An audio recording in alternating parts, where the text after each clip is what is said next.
untuk menghormati UI. Saya tadi sudah matur sama Pak On juga sama Direktorat. UI adalah kampus yang didirikan oleh para ulama, para profesor, sehingga sudah seharusnya setiap makalah ilmiah itu ada referensinya, ada marojeknya. Dan yang dipakai di seluruh dunia, di semuanya, untuk ulumul Quran itu yang paling pokok pakai kitab Al-Itqan. Al-Itqan fi ulumil Quran, karangannya Imam Suyuti. Sebelum saya terangkan teks persisnya, itu ada sekian problem dalam memahami Quran, terutama kalau lewat terjemah. Problem itu bisa gawat betul, bukan gawat-gawatan tapi gawat betul. Misalnya ada ayat begini dan terjemahnya pasti begini. Fa'ainama tuwallu fasamma wajhullah. Kamu menghadap mana saja, di arah manapun, di sana ada ridhonya Allah. Itu kalau hanya pakai terjemah, tentu menjadikan kita sholat bisa menghadap ke timur, ke barat, ke utara, dan ke apa? Selatan. Saya cerita sedikit tentang asbabun nuzul. Memang tema sekarang tentang asbabun nuzul. Dulu Rasulullah SAW ketika di Mekah itu sholat menghadap Ka'bah. Tapi setelah pindah di Madinah, di mana Madinah itu ada komunitas Yahudi dan Nasrani, Rasulullah itu menghadap ke Baitul Maqdis, kira-kira 16 bulan. 16 sampai 17 bulan. Semua riwayat itu kisarannya hanya 16 sampai berapa? 17 bulan. Sehingga orang Yahudi itu bilang begini, Muhammad ini baiklah, meskipun dia membawa agama baru tapi kiblatnya masih ikut kita, masih baik kan. Setelah 16 bulan Nabi diperintahkan Allah untuk menghadap ke Ka'bah.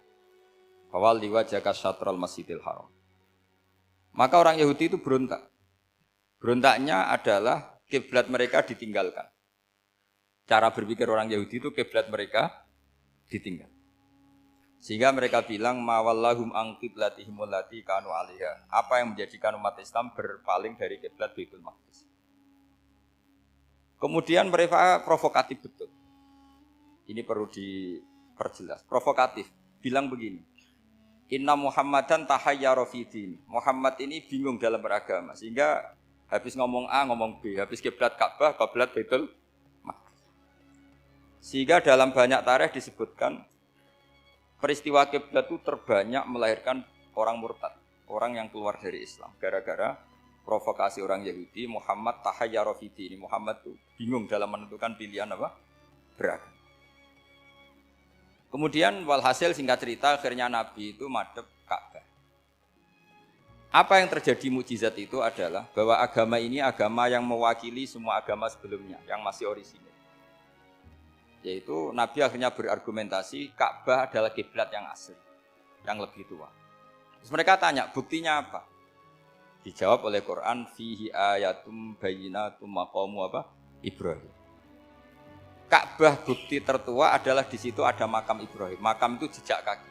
Ya kalau bahasa Indonesia makam itu kuburan, kalau dalam bahasa Arab maqam itu jejak apa? Jejak. Sehingga diketahui oleh sejarah, dibuktikan di situ ada jejak kaki siapa? Nabi Ibrahim. Sementara nisbatnya Baitul Maqdis itu adalah kepada Nabi Musa dan Nabi Harun. Yang ini adalah turunan dari Nabi siapa? Ibrahim. Hikmahnya apa? Begini. Sebagai bukti bahwa Baitul Maqdis pernah menjadi poros Islam atau poros Tauhid, maka Nabi Muhammad pernah disuruh menghadap ke Baitul Maqdis. Buat inget-ingetan kalau ini pernah menjadi poros apa tahu. Tapi tetap tua-tuaan masih tua apa? Ka'bah. Nah, kenapa tua Ka'bah tadi? Karena Ibrahim adalah Abul Anbiya, bapak dari para. Dan di situ ada jejak kakinya. Fihi ayatum bayyinatum maqam. Bukti itu belum cukup. Dibuktikan lagi bahwa Ismail kecil itu hidupnya di Ka'bah. Kita tahu sa'i bainas Safa wal Marwah adalah karena Siti Hajar sedang mencari apa? Jadi ada bukti sekian, bukti empirik bahwa Ibrahim itu kiblatnya itu Ka'bah, bukan Baitul Maqdis. Sehingga ada kata-kata fihi ayatum bayyinatum maqamu Ibrahim. Nah, tanpa ngerti asbabun nuzul, kamu akan mengartikan fa'ainama tuwallu fasamma wajhuhu itu salah, karena di situ kamu menghadap mana saja, maka di situ ada ridhonya. Maka para ulama memberi catatan, maksudnya begini, kamu menghadap kemana saja, asal itu yang diperintahkan Allah, maka di situ ada ridhonya. Harus seperti itu maknanya, disesuaikan dengan konteks asbabin nuzul. Tanpa seperti itu tidak bisa. Dan masih banyak lagi kepentingan tentang asbabin nuzul. Jadi problem sekarang adalah banyak mufassir yang hanya mengartikan dari terjemah. Itu bahaya sekali. Jika ada orang yang menikah secara mut'ah, itu kan mirip kayak transaksi zina. Mereka berdalil famastamta'tum bihi minhunna fa'atuhunna ujurahun. Perempuan yang sudah kamu nikmati, yang penting kamu bayar. Terjemahnya seperti itu. Karena ujur itu jamaknya ujroh. Itu fatal sekali. Padahal ayat itu begini, settingannya begini, setting siakul kalamnya atau asbabun nuzulnya begini. Ini sekaligus, memang saya sengaja ngaji dengan tema yang berat. Bentuk penghormatan pada yang ngaji. Kalau temanya ringan kan kayak TPQ. Jadi ini supaya gue keren-kerenan, ini ada doktor Pak Oni pernah dekan Fakultas Hukum. Jadi kalau saya nanti salah tinggal ditangkap saja, gampang kan? Tapi nangkap saya berurusan dengan Tuhan. Jadi kalau orang dekat Allah itu yang tanggung jawab itu Allah. Jadi dia bisa menang di kepolisian tapi kalah di hukum Tuhan. Jadi kalau berhadapan-hadapan dengan saya. Begini asbabun nuzulnya begini. Wal muhsanatu minan nisa yang awal juz 5 itu ya kita santai aja. Yang awal juz 5 itu sebetulnya maktuf diatafkan pada ayat hurrimat alaikum ummahatukum wa banatukum wa akhwatukum wa ammatukum wa kholatukum wa banatul akhi wa banatul ukhti. Jadi perempuan yang haram dinikah itu ada 7. Yang faktor nasab yaitu siapa? Ibu, putri, saudara putri, bulik dari bapak, amah itu bulik dari bapak, kholah itu bulik dari ibu, keponakan dari saudara lelaki, keponakan dari saudara perempuan. Ini disebut haram karena nasab gen. Kalau orang Jawa bilang hanya 4 karena ngitungnya bulik baik dari bapak maupun ibu. Kalau orang Jawa bilang kan bulik terus keponakan dihitung 1. Padahal ada keponakan dari saudara lelaki, ada keponakan dari saudara apa? Perempuan, wabanatul akhi, wabanatul ukhti. Terus kedua, haram karena rodok. Kita tahu dalam hukum Islam, rodok adalah sama dengan nasab. Jadi ibu yang pernah menyusui kamu berarti jadi ibu kamu.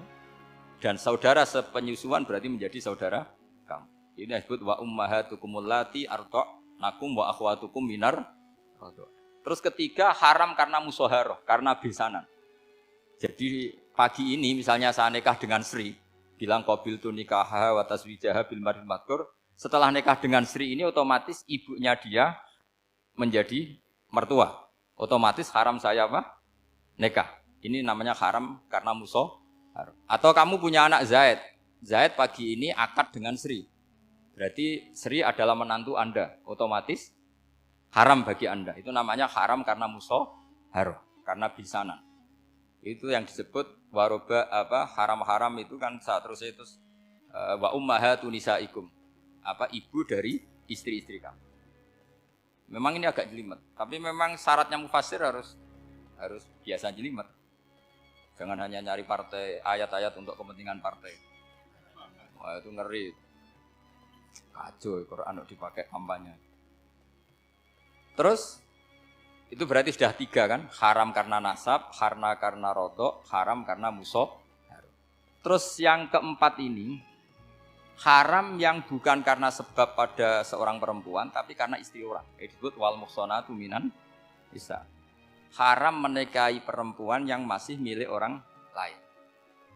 Nah, orang lain yang menikahi ini, istilahnya Allah adalah lelaki yang menikahi perempuan ini adalah lelaki sing muhsinina ghairu musafihin, secara nikah yang sah. Nah, nikah yang sah itu begini dalam hukum fikih Islam. Saya nikah dengan Sri, kalau hanya akad, itu saya wajib bayar mahar hanya separuh. Jadi kalau saya janji bayar 1 miliar, berarti wajib bayar berapa? 500 juta. Kalau janjinya 100 juta, hanya bayar 50 juta. Itu yang wajib bil akdi. Nanti wajib sepenuhnya nunggu bil jima. Kalau sudah hubungan intim baru wajib 100%. Jadi kalau ada di Jawa, nikah dengan seperangkat alat sholat itu yang atasannya tok, Itu wajib karena akad. Nanti bawaannya nunggu setelah hubungan apa? Intim. Ini hukum Quran, bukan hukum saya. Makanya kan wa in talaqtumuhunna min qabli an tamassuhunna, saat terus fanis suma faradtum. Hanya wajib bayar setengah. Nah, perempuan yang sudah diajak hubungan intim itu kata Allah fa'atuhunna ujurahun, maka wajib kamu bayar Jadi ayat itu tentang perempuan yang sudah dinikah, kita harus bayar berapa? Harus bayar penuh. Ini penting saya utarakan. Nah, problem kita sebagai orang Indonesia ini juga problem Pak On, problem semua kiai. Mahar di Indonesia itu nggak bisa dibahas di Quran karena keterlaluan, kecilnya itu keterlaluan. Saya ini kan kiai, sering ngakatkan tuh sampai bosan, seperangkat alat sholat itu ngawur sekali. Ini mbak-mbak harus nggak mau gitu. Saya provokasi minimal itu ya berapa? 100 juta berapa? Pantasnya berapa? Pantasnya berapa? 10 gram itu berapa nilainya? Kan 1 gram 500.000 baru 5. Ya sudah mendingan itu 10 gram. Quran itu bayangannya gini sambil latihan, yang hafal-hafal biar latihan. Jangan dapat beasiswa karena hafal tapi nggak jelas juntrungannya. Quran tuh bayangannya gini, ini nggak mungkin Quran ini bisa dibaca di Jawa. Wa in aradtum istibdala zaujin makana zauji wa ataitum ihdahunna qintaran fala ta'khudhu minhu syai'a. Jika kamu nikah sama seorang perempuan, kemudian kamu cerai, maka mahar yang sudah kamu berikan jangan ambil lagi. Karena mahar di Arab itu mahal, 100 juta, kadang mobil Alphard, kadang GMC. Sehingga setelah menceraikan tuh kebayang narik. Kok enak, dulu saya memberikan itu kan karena dapat servisnya, sekarang sudah saya cerai, saya tarik. Kalau mahar di Indonesia kan seperangkat alat sholat. Jadi gak kebayang ada kalimat fala ta'khudhu minhu syai'a, jangan ambil lagi. Kebayang ngambil aja enggak? Apalagi kalau nikahnya sudah 2 tahun kan sudah lusuh, sudah. Tapi kalau di Arab itu kebayang karena mahal. Makanya orang Arab suka nikah orang Indonesia karena murah. Jadi bahasa kintoron itu harta yang enggak ternilai. Wa ataitum ihdahunna kintoron. Yang enggak ternilai, mahal betul. Itu pernah saya hitung, ada yang mahar itu 400 juta, ya sekira segitu. Nah, makanya setelah dicerai Allah memperingatkan setelah kamu kasihkan ya jangan minta lagi. Kenapa kepikiran minta? Karena jumlahnya besar. Kalau di Indonesia kepikiran enggak minta. Enggak kepikiran, saking kecil. Seperangkat alat sholat kadang 1 juta. 1 juta itu setelah hubungan intim, sebelumnya yang wajib hanya 500. Itu kan enggak kebayang. Makanya susah ngartikan Quran di Indonesia, kadang susah karena kadang terlalu. Itu pernah Sayyidina Umar radhiyallahu anhu pernah bilang begini. Wahai para perempuan, mahar itu jangan mahal-mahal. Kasihan para lelaki. Itu ada perempuan alimah ya, orangnya alim betul. Meskipun enggak pernah sekolah di UI, tapi alim gitu. Itu usul langsung gini, ya Amirul Mukminin, laisa dzalika laka ya Amirul Mukminin. Waqad qala ta'ala wa atiitum ihdahunna qintaran. Kamu hanya seorang Amirul Mukminin, tidak berhak bikin aturan pembatasan mahar. Allah saja tidak batasi, kenapa kamu batasi?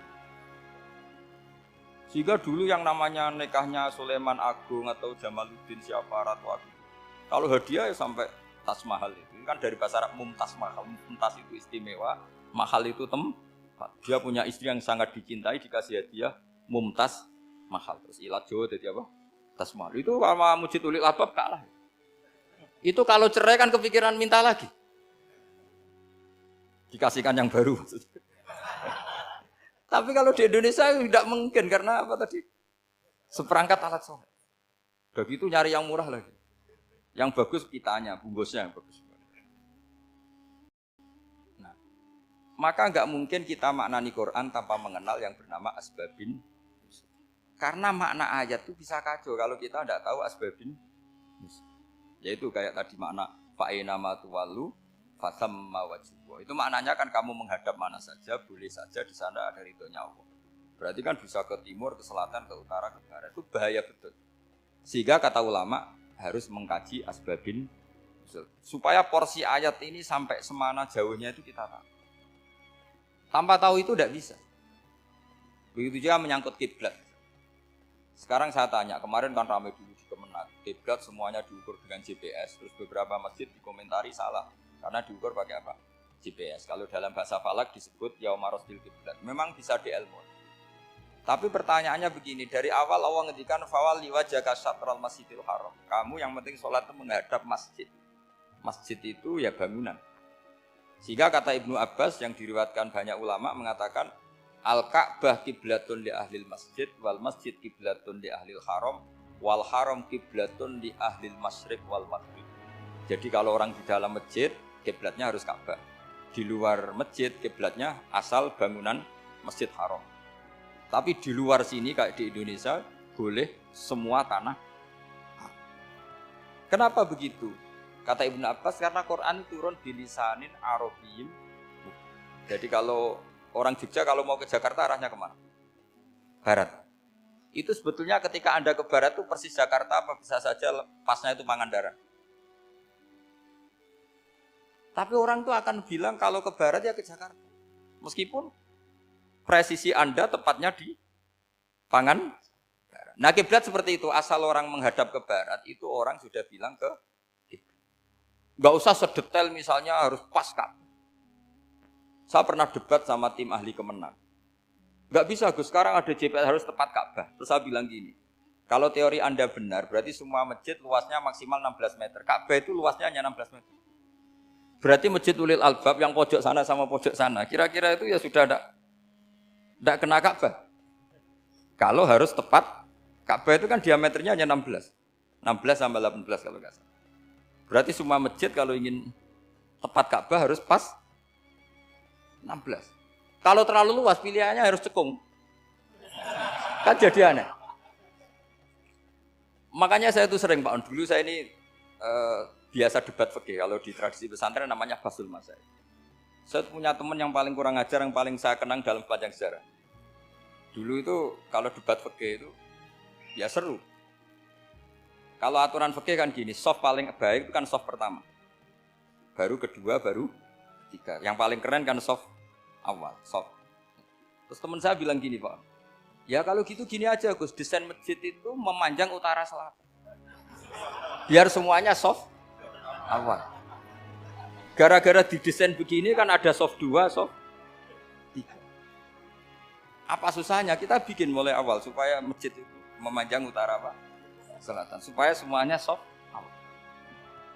Ya kalau ada hukum ya diimplementasikan dalam desain bangunan katanya.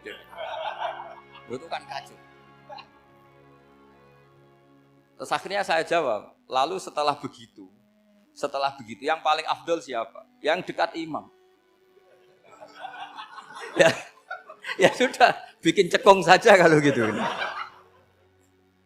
Artinya gini ya, beragama itu yang sehat. Jadi beragama itu berdasar riwayat. Berdasar riwayat, pernah ada ulama yang ngitung. Madinah menghadap Ka'bah itu ya tidak pas. Pernah dihitung pakai GPS.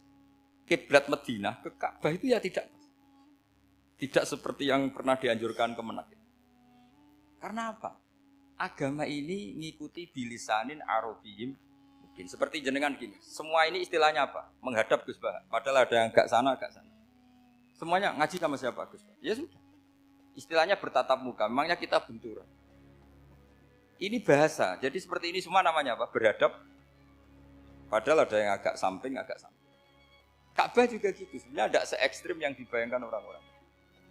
Cuma kalau bisa tepat, ya kita harus tepat. Tapi tetap saja tidak perlu 16 apa? Meter. Fa'aina ma tuwallu fathamma wajhullah itu artinya menghadap. Menghadap itu menghadap arah. Makanya Allah tidak dawuh fawal liwajhaka nahwal Ka'bah, tapi fawal liwajhaka syatrul Masjidil Haram. Jadi ini penting saya utarakan supaya kita familiar dengan istilah-istilah Quran. Istilah Quran itu gampang sebenarnya. Kalau kita kaji itu problem kita tidak pernah mengkaji. Jadi semuanya asing. Kalau kita mengkaji itu gampang sekali. Saya punya sekian cerita betapa pentingnya mengkaji. Harun Ar-Rasyid itu dinasti Bani Abbasiyah. Itu pinter sekali. Ada seorang ustadz yang agak ekstrim. Itu datang ke Harun Ar-Rasyid. Ya Amirul Mukminin, inni nasihun laka famusaddidun alaika. Fala tajidanna alayya fi nafsika syai'an. Saya mau nasihati kamu tapi saya mohon jangan masukkan hati. Karena nasihat ini penting. Tapi saya akan keras, vulgar. Akan keras, kritik saya akan keras karena Anda sebagai Amirul Mukminin tidak becus. Apa kata Amirul Mukminin Harun Rasyid? Uskut ya Ustadz. Sebagai riwayat uskut ya jahil. Kamu itu Ustadz bodoh, tidak usah banyak omong. Terus kita, kenapa saya bodoh? Terus dibacakan ayat faqula lahu qaulal layyina la'allahu yatadzakkaru aw yakhsha. Inna Allaha ta'ala qad arsala man huwa khairun minka ila man huwa syarrun minni. Wa ma'a dzalika qala ta'ala faqula lahu qaulal layyina. Allah pernah menugaskan seorang yang lebih baik ketimbang kamu, yaitu Musa dan Harun. Musa dan Harun adalah seorang nabi. Kepada orang yang lebih buruk ketimbang saya, yaitu Fir'aun. Itu saja etikanya faqula lahu qaulal layyina. Kamu kalau ngomong yang halus, yang baik, yang berperadaban, kok kamu sama saya mau kasar? Akhirnya ustadznya ternyata pinter kamu, yes pinter aku. Jadi semudah itu. Allah itu menugaskan orang yang lebih baik ketimbang kamu, yaitu Nabi Musa. Kepada orang yang lebih buruk ketimbang saya, yaitu Fir'aun. Itu saja ada etikanya. Kok kamu sama saya mau tambah etika? Mau main kasar hanya karena kamu merasa nasihat Anda benar? Jadi gampang sekali memahami Quran. Tapi lagi-lagi memang bagi ahlinya. Tapi ini saya bantu supaya sampean jadi ahli apa? Quran. Meskipun ngajinya sebulan sekali. Sudah sebulan sekali tidak punya kitabnya. Sudah. Jadi ulama dulu kalau belajar Quran itu gampang. Saya berkali-kali cerita. Yang kitab saya baca direktorat namanya Syajaratul Ma'arif. Itu kalau cerita bikin judul itu enak sekali. Babuna fil ibad bikullil bilad. Bab seseorang di mana saja hidupnya harus bermanfaat. Terus dalilnya itu hanya mengutip makalahnya Nabi Isa wa ja'alani mubarakan ainama kuntu. Ciri utama seorang nabi apa? Saya di mana-mana adanya berkahi orang lain. Jadi berkah bagi orang lain. Maksudnya tidak jadi problem bagi orang lain. Artinya kamu hidup entah di Jogja seperti Pak Ono orang Jember, saya orang Rembang. Hidup di Jogja ya manfaat, di Jember ya manfaat, di mana-mana manfaat. Saya pernah di Korea seminggu ya manfaat. Saudara kita TKI yang di Korea ya manfaat, di sana bikin masjid, bikin apa. Karena ngendikane Allah menceritakan Nabi Isa siapa? Wa ja'alani mubarakan ainama kuntu. Saya adalah orang yang di mana-mana berkah. Artinya manusia eksistensinya harus seperti itu, hidup di mana saja. Gampang sekali memahami. Pernah Imam Syafi'i ditanya, kalau kamu nggak kehilangan air atau nggak ada air di satu daerah, cari-cari dulu sampai nggak ketemu. Setelah nggak ketemu air, baru kamu boleh tayamum. Imam Syafi'i ditanya, apa dalilnya harus mencari dulu? Kalau nggak ada air ya langsung tayamum saja. Kenapa harus nyari-nyari dulu? Jawabnya Imam Syafi'i itu gampang sekali. Qala ta'ala falam tajidu ma'an. Kemudian kamu tidak menemukan air. Di mana-mana tidak menemukan setelah mencari. Kalau belum mencari namanya tidak tahu. Kan ayatnya kan falam tajidu ma'an. Kemudian kamu tidak menemukan air. Tidak menemukan tuh nyari dulu apa langsung ambil sikap? Nyari dulu baru kesimpulannya tidak ketemu. Kalau belum pernah nyari namanya tidak tahu. Segampang itu ulama dulu memahami Quran karena konstruksinya utuh. Yaitu mereka tahu betul bahwa Quran itu bilisanin Arabiyim. Ketika Futuhat Syam dulu itu dikuasai tentara Romawi. Era Sayyidina Umar Futuhat. Yerusalem dikuasai tentara Islam. Itu awal Sayyidina siapa? Umar radhiyallahu anhu. Ketika Futuhat mau ada pesta besar-besaran. Tapi Umar menolak.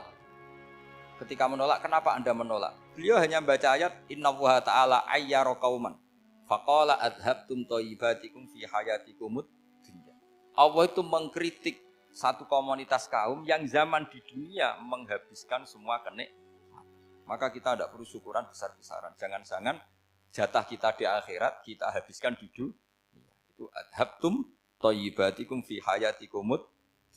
Semudah itu. Semudah itu ulama. Rasulullah pernah dahar, pernah makan. Makan karena 3 hari gak makan, cara di Indonesia gak makan nasi, gak makan daging, sudah lama sekali. 3 hari Nabi itu hanya makan kurma dan air putih. Pernah Nabi gak makan roti sampai 3 hari. Kalau Indonesia mungkin gak makan nasi. Di hari ketiga, ada sahabat yang berbaik hati, Nabi disembelihkan kambing, dipotongkan kambing, Nabi disuruh dahar. Itu baru dahar setengah piring, Nabi berhenti. Ketika ditanya, setengah piring itu kan sudah kuat untuk sholat, untuk apa sudah kuat. Ditanya, ya Rasulullah kenapa berhenti? Bukankah engkau tidak makan ini 3 hari? Nabi menjawab, walatus alunna yauma idzin anin naim. Semua nikmat yang saya rasakan nanti ada pertanggungjawabannya. Makanya saya tidak ingin banyak. Wah itu kalau diterapkan di sini nggak populer. Makanya saya tahu gayanya ngaji Quran itu nggak siap dengan konsep-konsep Quran itu. Jadi segampang itu orang dulu. Nah karena apa ya itu tadi? Mereka tahu asbabun nuzul. Quran itu diturunkan dalam konteks apa? Lafat ini arahnya kayak apa? Mutlak muqayyadnya kayak apa? Muhkam mutasabihnya kayak apa? Nasah mansuhnya kayak apa? Nah sedikit saya cerita ini mungkin contoh terakhir supaya agak lama-lama, nanti bingung kalau lama. Yang bingung ya saya, bingung cara memahamkan. Jadi kalau guru itu kan bingung cara memahamkan, kalau murid bingung cara memahami. Gak tahu tingkat kebingungannya sama. Kalau guru itu bingung cara memahamkan, kalau murid bingung cara. Jadi ini pertemuan 2 kelompok bingung. Yang satu bingung cara memahamkan, yang satu bingung cara, kalau orang ekstremis bingung cara merusak suasana, itu nggak benar itu. Ada loh, Rasulullah itu nabi, itu paling pusing yang ngadepi orang-orang yang ekstrim. Karena apa? Cara berpikir itu lompatannya itu nggak tertib. Jadi nabi itu cara berpikir itu kecerdasan nubuah, sementara orang ekstrim cara berpikir itu kecerdasan nafsu, bukan kecerdasan manusia. Kalau manusia masih baik nafsu. Misalnya begini, kalau dalam tradisi nubuah itu, saya dengan Pak Anu berteman lama, mulai tahun 2000 berapa. Itu kalau Pak Anu bertamu ke saya, harusnya tidak usah tak kasih makan. Karena sudah dekat. Tapi kalau kenalan baru itu dikasih makan, disangoni. Jadi Nabi itu perilakunya agak unik. Akhirnya ada orang yang cara berpikir itu dangkal. Ya Rasulullah ini tidak fair. Yang iman lama tidak diservis, yang iman baru diservis. Cara berpikir Nabi begini, orang Ansor itu kan sering memberi Nabi. Perjuangannya Nabi ditopang orang apa? Ansor. Donatur lah, kira-kira orang Ansor itu donatur. Donatur itu keren. Karena donatur itu artinya al-yadul ulya khairum minal yadis. Sehingga ketika Nabi sudah menguasai negara, menguasai Mekah Madinah, sudah futuhat, itu orang Ansor tetap enggak diservis. Yang diservis Nabi itu orang-orang baru masuk Islam, disebut wal mu'allafati qulubuhum atau Islam mu'allaf. Ada 1-2 orang yang protes, tentu yang enggak pinter. Tukang protes pasti tidak. Wong iskal-iskalnya sendiri, otaknya nggak sampai-sampainya sendiri, orang lain disuruh jawab. Makanya di sini tidak ada tanya jawab, nanti iskal-iskal kamu sendiri, bingung-bingung kamu sendiri, saya disuruh jawab. Berarti Gus Pak nggak mau ditanya, ya memang nggak mau karena tadi jawab sendiri aja, nanti pinter sendiri, kapan-kapan. Akhirnya tanya begini, cara tanya gini, ya Rasulullah, ini nggak fair. Orang sudah Islam lama setelah negara terbuka milik Anda, setelah kita menang, setelah kita menguasai negara, tidak kamu servis. Sementara yang baru Islam kamu, Nabi itu bertanya senyum-senyum, rileks saja. Lama-lama tambah ekstrim pertanyaan. Kata Umar, ya Rasulullah saya beri izin untuk membunuh orang ini. Umar itu pikirannya karena mangkel lo Nabi. Nabi jangan. Kalau kamu bunuh, nanti apa kata orang banyak? Inna Muhammad dan yaqtulu ashabah. Dikira Muhammad membunuh sahabatnya. Nabi masih mendengar, komplainnya masih mendengar. Lama-lama Nabi memberi penjelasan. Kamu ini orang Ansor. Kamu biasa memberi saya, memberi dana perjuangan. Memberi itu hebat. Saya tidak ingin menurunkan grade Anda. Grade sebagai pemberi, berarti kelasnya elit. Sekarang menjadi penerima. Itu tidak bagus. Itu betapa Rasulullah ini namanya kecerdasan nubuah. Kalau orang biasa memberi, biar memberi saja. Supaya dia tetap heroik, tetap patriotik, tetap keren karena mentalnya Jangan sampai dari mental memberi kemudian mentalnya peminta. Jadi kalau Pak On jadi tim suksesnya Pak Jokowi itu ya tidak minta-minta. Kalau dulu kampanye ya kampanye saja. Biar memberi terus nggak pernah minta. Meskipun akhirnya ya gelong. Tapi Nabi dulu didik gitu. Jadi orang Ansor itu nggak pernah diservis. Padahal jasanya kayak gitu. Supaya kelasnya tetap kelas elit, yaitu pemberi, penanggung jawab. Nabi gak ingin orang Ansor turun grade menjadi orang-orang yang cerdas nubuah menerima konsep Nabi. Lu tanya sama Pak On, saya dadani terjemahan UI itu puluhan tahun. Itu beliau ke kontrakan saya ke rumah. Tidak pernah berharap apa. Saya sangat terbuka. Bukan apa-apa ya, kalau ingin memberi saja. Kontribusi saya pada Al-Quran. Saya tidak kepikiran mendapat. Supaya heroik. Tapi orang-orang yang cerdas amatir tadi, ini nggak fair. Wong yang memberi lama kok dapat servis sedih. Nah, sekarang itu problem zaman akhir sudah mulai seperti itu.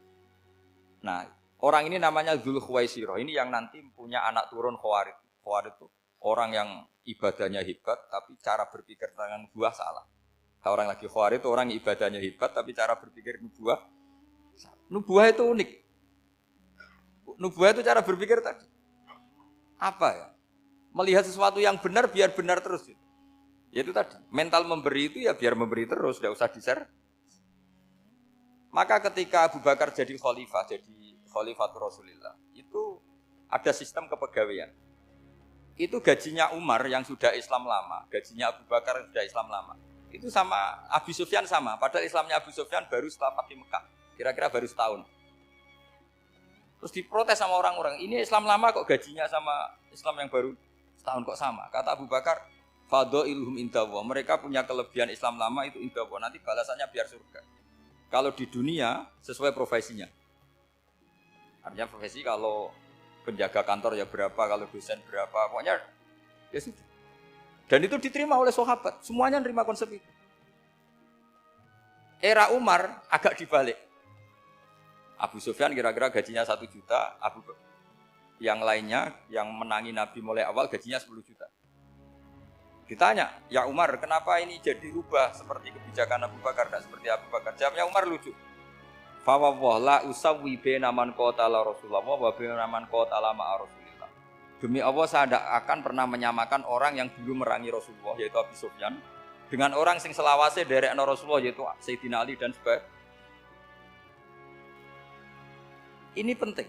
Artinya ketika gajinya orang saya seperti Ali radhiyallahu anhu itu tinggi itu bukan karena lamanya Islam, tapi karena lamanya iman. Jadi mulai dulu ijtihad itu ada, dan dulu dia biasa saja. Karena tadi ada kecerdasan nubuah. Saya ulang lagi, ada kecerdasan apa? Sekarang itu kecerdasan tomak atau kecerdasan nafsu. Itu kalau sampai ngaji kitab tasawuf, itu bab bakhil itu tidak ada. Menurut kitab tasawuf, medit itu tidak ada, kikir itu tidak ada. Yang ada itu tomak. Tomak itu berharap dikasih orang lain. Sampean pernah enggak bilang kalau artis-artis di Jakarta kikir? Enggak pernah kan? Karena kamu enggak pernah ingin diberi. Tapi kalau kamu punya pacar karena kenal enggak pernah ditraktir, oh pacar saya kikir. Karena kamu ingin diberi. Pernah enggak kamu hukumi orang lain kikir yang enggak kenal? Padahal enggak pernah memberi kamu. Apa Kak? Karena kamu enggak pernah ini. Coba sekarang kamu saya tanya, ini latihan cerdas. Definisi kikir itu apa tuh Pak? Enggak pernah memberi kamu kan? Artis-artis Jakarta, tokoh-tokoh nasional pernah nggak memberi kamu? Enggak kan? Tapi enggak pernah kamu vonis kikir. Karena kamu enggak pernah tomak. Tapi pacar kamu, kok amin ditraktir terus? Atau istri kamu, atau mertua kamu, kok enggak ngasih warisan, kamu bilang kikir kan? Sebabnya kikir betul apa karena kamu tomak, berharap? Tomak. Maka di kitab tasawuf itu enggak ada bab kikir, yang ada bab tomak. Karena asal usul menvonis orang kikir itu karena tamak. Maka jangan banyak kenal orang, nanti banyak hukum kamu. Sombong juga gitu, di tasawuf itu enggak ada bab sombong. Karena orang hukumi orang lain sombong itu karena kamu ingin dihormati. Ada orang enggak kenal, terus lewat saja enggak tanya kamu bilang sombong enggak kan? Tapi kalau kenal, oh sombong betul, kenal enggak tanya kan gitu. Jadi tasawuf itu sisi unik dari khazanah Islam. Makanya di tasawuf itu enggak ada kritik terhadap kikir. Ya tentu kikir itu buruk, pasti ya kikir itu buruk. Tapi gak perlu dikritik. Jangan-jangan yang salah kamu. Mau kenal Pak On di PPAI terus ingin jadi sekretarisnya. Terus ingin kenal Pak Jokowi ingin jadi menterinya. Nanti kenal rektor ingin jadi pegawainya. Ketika gak diturutin bilang Pak Rektor kikir. Tapi orang lain ya Kak pernah berharap. Mungkin gak menvonis Pak Rektor atau Pak On ini kikir. Enggak kan? Berarti vonis kikir itu status orang itu apa gak kesampaian niat kamu? Memang agak jelimet ilmu tasawuf itu, tapi itu unik. Itu bagian dari khazanah apa? Islam. Makanya Rasulullah itu sering isti'adah, minta perlindungan. Wa min toma'en fi ghairi matma'in. Ya Allah, saya tidak ingin berkeinginan yang tidak layak. Karena semua dunia ini dimulai dari keinginan. Coba kamu protes negara itu karena apa? Ingin makmur, sejahtera tanpa kerja, sehingga nyalakan menteri keuangan, menteri ini. Makanya kalau guyonannya ulama tasawuf begini, tak beri bocoran. Guyonannya orang tasawuf, begini guyonannya. Anta lam tajid min nafsika kullama turid, fa kaifa turidu min ghairika kullama turid. Kamu yang punya keinginan saja tidak bisa memenuhi apa yang kamu inginkan. Kenapa keinginan itu kamu timpakan ke orang lain untuk memenuhi kamu? Wong kamu yang punya keinginan saja tidak bisa mewujudkan. Kenapa keinginan Anda kamu timpakan, bebankan orang lain untuk memenuhi keinginan Anda? Misalnya kamu, Gus saya ini goblok, tolong pinterkan. Wong kamu yang ini saja tidak bisa. Kok menyuruh saya? Jadi kalau tiap tasawuf itu unik. Seperti kamu mencintai istri tulen, itu ingin kan dicintai istri tulen. Kamu sendiri kan nggak bisa cinta tulen, masih pelengahan sana sini. Kamu pacaran, ingin pacar kamu setia. Ternyata kamu bikin sekian alternatif. Kalau putus ini punya ini, putus ini. Tapi kamu ingin ini setia, kan nggak fair. Makanya guyonanya orang tasawuf itu, anta lam tajid min nafsika kullama turid, fa kaifa turidu min ghairika kullama turid. Gampang tuh apalane, pokoknya ratrit gitu aja gampang. Jadi kamu yang punya keinginan saja tidak bisa memenuhi. Kok orang lain disuruh memenuhi. Sehingga orang tasawuf itu malu betul. Misalnya saya kok ingin Pak On takdim sama saya itu kurang penggawean. Kalau saya ingin ditakdimi saya menakdimi diri saya sendiri. Makanya berbahagialah orang yang ngilu terus saya ganteng sendiri ya Allah. Saya kaya sendiri. Menunggu orang lain bilang kamu kaya itu repot. Menunggu orang lain bilang kamu hebat itu, ya sudah bilang aja ya Allah saya hebat, ya Allah saya ganteng, ya Allah saya cantik. Daripada menunggu orang lain bilang apa? Cantik. Jadi ilmu tasawuf itu unik. Jadi kalau fikih itu yang dikritik itu kikir. Kalau tasawuf enggak toma. Karena orang yang kamu vonis kikir itu jangan-jangan tidak kikir tapi mementingkan yang lebih penting. Misalnya ada teman yang tidak pernah naktir kamu, ternyata punya ibu sakit, uangnya dianggarkan untuk ibunya yang sakit, atau anaknya sekolah, atau keluarganya masih butuh biaya, sehingga sama teman dia kikir. Hakikatnya kikir apa mementingkan yang penting? Tapi kamu karena gak pernah ditraktir menvonis kikir. Ini pelajaran, jadi makanya yang dianteni ilmu tasawuf itu tamak tadi kalau dalam bahasa Indonesia, bukan kikir. Karena vonis kikir itu akan disematkan orang yang tidak kesampaian hajatnya. Pokoknya bapak saya itu, keluarga kiai itu ajarannya itu. Yang penting jangan berharap dari orang lain. Ini Pak On saksinya, saya dulu benahin terjemah itu nggak pernah ingin diperlakukan seperti itu. Yang ngaji aja. Karena pikirannya keluarga kiai itu sederhana. Kalau ngamal ya ngamal saja. Ngamal itu heroik. Makanya buyut-buyut kita semua ini kan pahlawan semua. Membela negara Indonesia jadi yang nggak pernah kebayang jadi presiden menteri. Tapi sekarang nggak, ngamal sedikit saja harus jadi menteri jadi. Ini bahaya kalau dalam kelangsungan bernegara karena orang biasa transaksional. Awal negara ini dibangun berdasar heroik bukan berdasar apa? Transaksi. Tapi sekarang orang akan membiasakan itu. Apa-apa itu transaksional. Ini tidak bagus untuk kelangsungan bernegara. Apalagi kelangsungan beragama. Sehingga seperti saya ini masih punya desa-desa binaan di Sragen, di pedalaman Papua sekalipun. Saya punya santri banyak di Papua. Itu kalau cerita itu unik-unik. Itu mau Jumatan, itu enggak ada orang 40. Sudah datang setengah 12, itu datangnya 3 jam. Di situ mau ketemu santri 3. Semua, karena ya akhirnya mereka tanya gini, Pak. Pertanyaannya itu, Gus, boleh enggak Jumatan orang 3? Secara fikih Syafi'i kan harus orang 4. Kemudian mereka tak bilang, buat sholat duhur saja. Mereka enggak mau. Wong Jumat-Jumat kok duhur. Harinya kan Jumat, masa sholatnya? Sehingga kita yang jadi kiai akhirnya nyari fikul madzhabil arba. Nyari fikih madzhab 4. Ternyata Imam Malik membolehkan orang 6. Ada yang bilang 12. Yang penting keceluk jamun. Jamun itu kelompok. Kalau 3 kan belum keceluk apa? Belum disebut apa? Ini penting saya utarakan supaya kita berjuang itu bukan karena selfie seperti ini kayak di Ulil Albab, masjidnya keren, kampus swasta tertua, terus termasuk nomor 1-2 di Indonesia. Oke, kita syukur dengan kebesaran ini. Tapi yang namanya dakwah itu menjadikan orang tidak tahu menjadi tahu, termasuk kepada desa-desa tertinggi. Sama, yang namanya menteri itu pembantu presiden untuk memenuhi kebutuhan rakyat banyak. Sekarang misalnya menteri pertaniannya itu hebat, cerdas, tapi petani nggak mau nandur padi mau apa? Coba yang membantu ketahanan pangan itu para petani mau nanam padi apa karena menteri pertanian?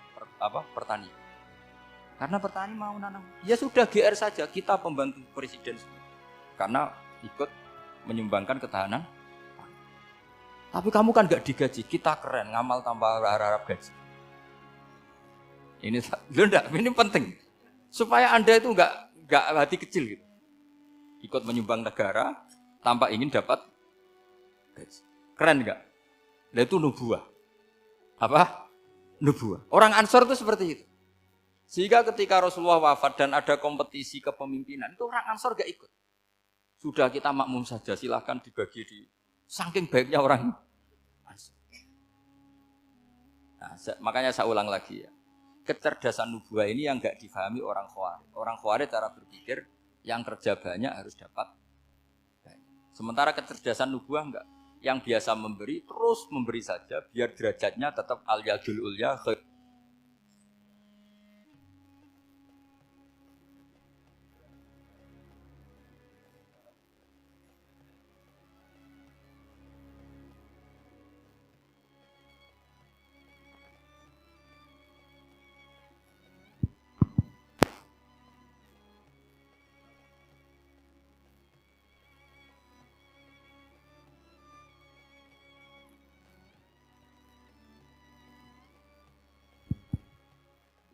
Bismillahirrahmanirrahim. Ini saya baca supaya dapat berkahnya ulama-ulama dulu. Karena ini dikarang oleh ulama yang dipakai rujukan seluruh dunia. Begini, qala Ibnu Taimiyah, ma'rifatu sababin nuzuli yu'inu ala fahmil ayat. Jadi mengenali asbabin nuzul itu membantu memahami secara benar ayat itu. Karena tadi kalau ayat itu dipotong, itu maknanya bisa kacau kayak tadi famastam ta'tum bihi min huna fa'atuhunna ujurahun. Kalau diterjemah itu kan mendukung kawin mut'ah. Kalau terjemahnya saja perempuan siapa saja yang pernah kamu nikmati, yang penting kamu bayar. Itu kan aliran sesat dan menyesatkan. Itu konteks asbabun nuzul tidak seperti itu. Perempuan yang sudah menjadi istri kamu, seorang lagi perempuan yang sudah menjadi istri kamu, jika sudah kamu hubungan intim, maka maharnya harus dibayar penuh. Tapi kalau belum hubungan intim, maharnya hanya wajib separuh. Fanis huma farotum illa ayafuna au yafu alladhi biyadihi uqdatun nikah. Tapi tadi kalau di Indonesia gimana Gus? Itu yang repotnya. Maharnya itu tadi mukena atasan dan apa? Bawahan. Wah kacau kalau di Indonesia.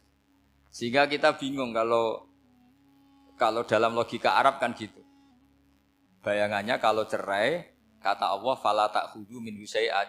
Harta yang sudah kamu berikan ke istri jangan diambil lagi. Sampai dilarang ngambil tuh karena jumlahnya banyak sehingga kepikiran ngambil. Kalau di Jawa enggak usah dilarang sudah tidak akan ngambil karena rukuhnya sudah lusuh.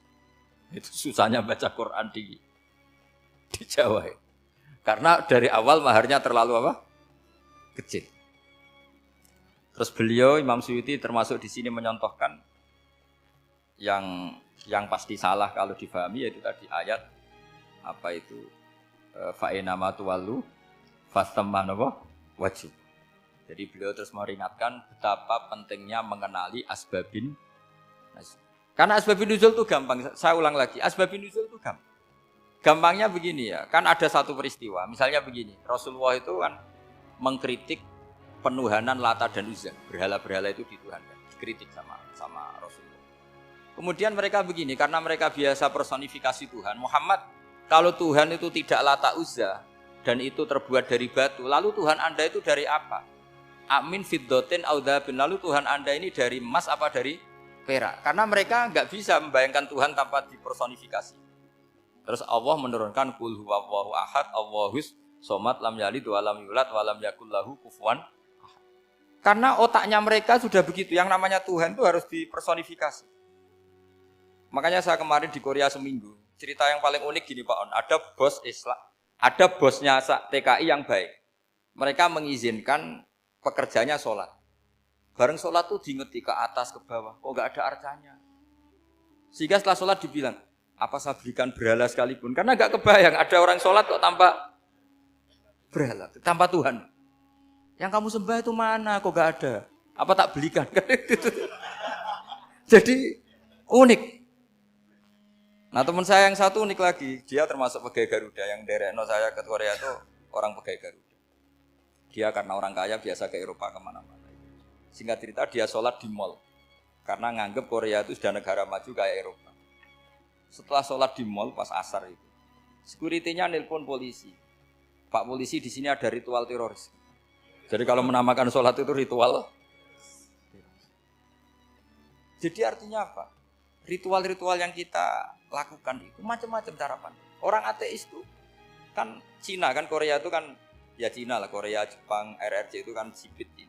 Itu ya yang namanya ibadah sembahyang harus ada patungnya atau ada arcanya atau ada benda-benda. Orang Islam kan nggak ada sama. Makanya mereka itu kok bisa? Problemnya kita, saya ulang lagi, ini problemnya. Problemnya kalau ada itu ya repot. Begini misalnya, ini masih tentang asbabun nuzul. Ini contoh terakhir, tentang masih asbabun nuzul. Umar radhiyallahu anhu, sahabat Umar itu kalau mencium Hajar Aswad itu sambil gedumel. Tidak berdoa, tapi gedumel. Masyhur. Itu ada di Bukhari. Alim tu annaka hajarun la tadurru wa la tanfa. Walau la anni ra'aitu Rasulullah wa qabbalaka ma qabbaltuka. Saya tahu loh. Nyium Hajar Aswad dicium, tapi sambil gedumel. Saya tahu loh, kamu hanya batu, enggak mandoroti, enggak manfaati. Kamu jangan GR, saya cium itu jangan GR. Kalau saja saya tidak melihat Rasulullah mencium kamu, maka saya ada sudi nyium kamu. Dah gitu aja. Terus itu tiap nyium Hajar Aswad itu tidak doa. Kalau kamu kan enggak minta kaya, minta macam-macam. Kalau Umar malah gedumel. Nah, kenapa demikian? Itu ada asbabun nuzulnya. Umar itu saksi sejarah. Ketika Rasulullah Fathi Mekah, Nabi kan tawaf terus mencium Hajar. Itu di belakang masih banyak orang kafir. Kebetulan Umar masih di sana. Sudah Islam Umar, tapi dia di belakang. Dengar orang-orang kafir, Muhammad itu aneh. Katanya melarang nyembah batu. Ternyata dia nyembah batu. Jadi Nabi nyium Hajar Aswad itu dikira nyembah. Katanya ngelarang nyembah batu, tapi dia kok nyembah batu. Karena Nabi mencium Hajar Aswad. Nah karena untuk menghilangkan stigmasi itu, Umar tiap nyium Hajar Aswad itu ngomong gitu. Kan ada sound system, mungkin jadi sound system. Supaya jelas bahwa penciuman ini bukan karena menyembah. Artinya mudah sekali kenapa Umar ngomong gitu. Karena asbabun nuzulnya seperti itu. Coba kalau kamu tidak tahu asbabun nuzul, Umar maksudnya gimana? Enggak doa, enggak apa kok malah ngomong gitu kan. Tapi kalau kamu tahu asbabun nuzul Umar itu yang mendengar komentar orang sama ketika kita tawaf itu kan 3 pertama kan kita lari-lari kecil. Itu ceritanya juga gitu. Rasulullah itu hidup di Medina, terus diterkenalkan miskin. Medina itu kota wabak, kota penyakit, endemik. Dulu Medina, Yasrib itu kota endemik. Sehingga kata orang kafir-kafir Mekah, yaji uliha dalbet kaumun kot wahanat huma Yasrib. Nanti akan datang satu komunitas kaum yang sudah lemas karena kena penyakit TBC dari Yasrib. Nabi dengar itu makanya terus bilang ke para sahabat, tunjukkan kalau kamu kuat dengan cara lari 3 kali. Terus pakai pakaian yang kelihatan maco, yaitu yang dipakai lelaki. Bahunya dikelihatkan. Nah, setelah Rasulullah wafat, Umar menggantikan beliau setelah Abu Bakar. Umar bilang gini, sebetulnya tawaf seperti ini, yaitu lari pertama 3 putaran pertama lari dan memperlihatkan pundak seakan-akan orang maco itu sudah enggak perlu. Karena alasan itu sudah tidak ada. Tapi ini tinggalan Rasulullah, maka jangan rubah ya tetap seperti ini. Akhirnya meskipun sudah tidak ada alasan tadi menjawab stigmasi orang kafir, tetap tawaf seperti. Jadi memang agama itu unik. Kadang kita harus tahu alasannya, tapi alasan itu kalau menjadi mahatul hukmi, pijakan hukum sah. Misalnya kamu terus bilang gini, ya berarti tawaf sekarang bebas, gak perlu seperti itu. Kan alasan itu sudah ada. Nah di sini pentingnya riwayat. Riwayat itu begini, logikanya sudah nggak ada, tapi kaifiyah itu, cara itu masih kita terus. Dan itu memang, saya ulang lagi, harus tahu asbabun nuzul. Saya beri contoh ya misalnya, wa idza darabtum fil ardi falaysa 'alaikum junahun an taqsuru minas shalah. Terus ayat di mana? In khiftum ayyaftinakumul ladzina kafaru. Jika kamu pergi dalam keadaan takut ditangkap orang kafir atau takut diculik orang kafir, maka kamu boleh mengqashar sholat. Itu jelas ada ayat in khiftum ayyaftinakumul ladzina kafaru. Jika kamu takut diculik orang kafir. Sehingga ketika ba'da Fathi Mekah, setelah Mekah dikuasai Islam, Umar tanya, "Ya Rasulullah, kenapa engkau masih sholat qashar? Bukankah kita sudah aman?" Waqad qala ta'ala in khiftum ayyaftinakumul ladzina kafaru. Allah ngendikan boleh mengqashar itu kalau dalam kondisi takut. Waqad kunna fi amrin, sekarang kita sudah aman. Jawabannya Rasulullah itu unik. Ya Umar, hadihi shadaqatun faqbalu shadaqah. Ini sedekahnya Allah, bonus, sudah terima saja, enggak usah catatan-catatan gitu. Sehingga era Umar ya ada lagi yang tanya Umar ke gitu. Terus kata Umar, sa'altu dzalika Rasulullah sallallahu alaihi wasallam faqala hadihi shadaqatu wa faqbalu shadaqah. Sudah ini bonus dari Allah, terima saja. Ini kan unik. Padahal kalau secara disiplin ilmu kan begini. Kamu boleh mengqashar sholat kalau dalam bepergian dan dalam keadaan takut. Logika hukumnya kalau tidak takut, tidak usah. Sama seperti begini. Kamu kalau pergi jauh seperti saya Pak On, itu ngqashar sholat apa enggak? Ngqashar kan? Alasannya kalau qashar itu, kalau pergi itu masyaqat, repot.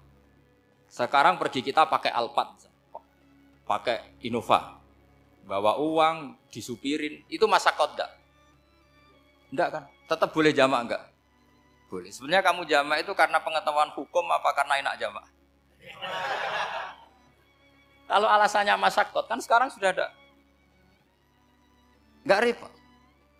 Ya sudah pakai hadis tadi, ini hadiah, terima saja. Jadi makanya agama itu riwayat.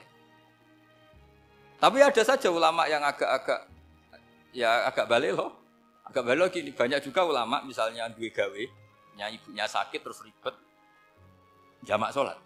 Kenapa? Ribet ngurumat ibu. Makanya ada saja kiai yang duwe gawe mantu itu terus jamak sholat, tapi jangan ikuti. Tapi ada saja karena alasannya jamak itu karena apa? Repot. Ya ada saja, tapi ya jangan gitu. Cuma saya ini cerita apa ya, analisis hukum itu memang agak-agak unik. Jadi tadi kadang Nabi itu ditanya, ya Rasulullah, kita dulu boleh jamak qashar ini kan karena in khiftum ayyaftinakumul ladzina kafaru, takut diancam orang kafir. Sekarang aman, kenapa tetap jamak? Jawabannya Nabi, ini hadiah, terima saja. Ya ada sahabat yang bantah, kenapa Nabi? Allah itu zat yang baik, kalau sudah ngaji bonus nggak pernah ditarik lagi. Makanya Nabi kalau berdoa itu unik. Ya, siapa yang disiksa di dunia karena dosanya, fawahu akramu min ayyus sanniya uqubatahu fil akhir. Kalau ada orang salah kok di dunia sudah dikasih sanksi, Allah itu lebih mulia untuk mengulang nanti di akhirat. Akram itu Allah terlalu mulia, maksudnya orang kepikiran, wis males ya selesai, tidak akan di. Kalau sampean kan enggak, masih ingin lagi. Jadi itu cara berpikir apa? Nubuah. Jadi berpikir nubuah itu beda. Ada orang pas sujud diinjek sama orang fasik. Diinjek, kemudian si yang sujud tadi, wallah la yaghfiru wallahu laka, demi Allah tidak akan ngampuni kamu. Itu langsung Allah memberi wahyu sama Nabi di zaman itu. Bilangin yang sedang sujud itu, dia harus minta maaf sama saya, kata Allah. Mangdzalladzi yata'alla ala fulan. Dia bersumpah bahwa Allah tidak akan memaafkan orang itu harus diralat. Nabinya iskal, kenapa ya Allah? Yang Tuhan itu saya ini punya sifat dua, bisa menyiksa dan bisa memaafkan. Kenapa dia milih sifat saya satu tidak memaafkan? Akhirnya apa? Orang yang nginjek tadi sama Allah dikasih tobat dan jadi orang soleh. Jadi itu makanya kamu nggak boleh jadi orang ekstrim nyifati Allahnya satu. Enggak boleh, Allah tetap bisa yaghfiru liman yasha wa yu'adzibu. Sifatnya Allah dua ya tetap dua, enggak boleh kamu pilih satu. Misalnya kamu kan biasanya gini, yang ghafur untuk kamu, yang sadidul uqab untuk orang lain. Mesti kelakuannya sampean kan begitu. Enggak boleh seperti itu. Rasulullah kayak apa bencinya sama Wahsy? Karena Wahsy itu qatilu Hamzah. Yang membunuh Sayyid Hamzah siapa? Itu bencinya bukan main Rasulullah. Sampai maksud-maksud Wahsy. Tapi sama Allah malah diturunkan ayat laisa laka minal amri syai'un aw yatuba alaihim aw yu'adzib. Muhammad, meskipun kamu kekasih saya itu tidak wilayah kamu, maafkan atau enggak, terserah saya, kata Allah.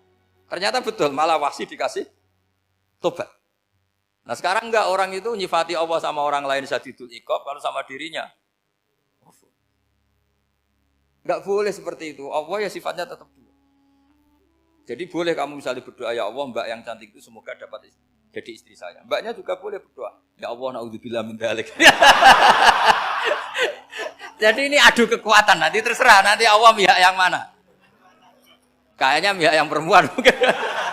Karena kasihan kan kalau cantik dapat orang apa? Jelek.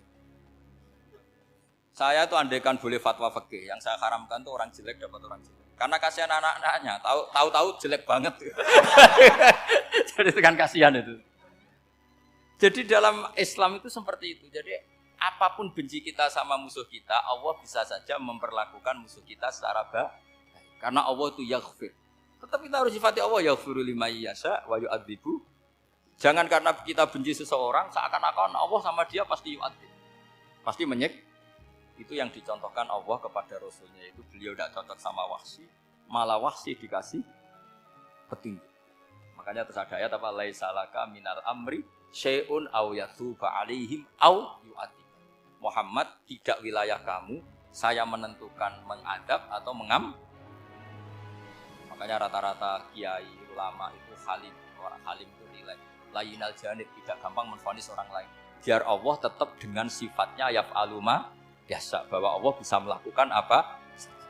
Soal kamu benci sama seorang, benci saja atas nama kamu, jangan nyatut-nyatut Allah. Misalnya kamu cinta seseorang, wah ini yang calon presiden ini harus jadi presiden.